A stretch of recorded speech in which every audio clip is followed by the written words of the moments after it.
এখানে ৬৫ জন চিকিৎসকের নিয়োগ হয়েছে। বলা হচ্ছে যে বিভিন্ন নিয়ম কানুন মেনেই করা হয়েছে, কিন্তু একটা নিয়ম সরকারি প্রতিষ্ঠানে অ্যাটলিস্ট বিসিএস বা অ্যাডক একটা সার্কুলারের মাধ্যমে, আপনাদের গণমাধ্যমের মাধ্যমে একটা সার্কুলার হয়ে তারপর একটা নিয়োগ হয়ে থাকে।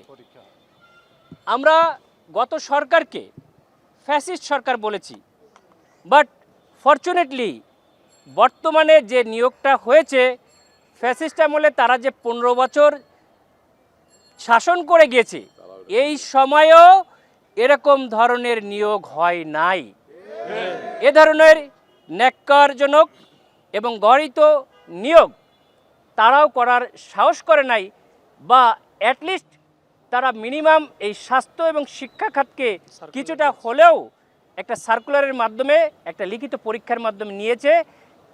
যদিও এখন প্রশাসন এখানকার বলছেন যে না, আমরা একটা সার্কুলার দিয়েছি। হ্যাঁ, একটা সার্কুলার এমন হতে পারে যে নিজেরা টেবিলে তৈরি করে নিজেরাই রাখলাম এবং কেউ জানল না, এটা হইতে পারে। আপনারা যদি এরকম বৈধতা দেখেন তাহলে শেখ হাসিনা আমলের প্রত্যেকটা নির্বাচনই কিন্তু বৈধ ছিল।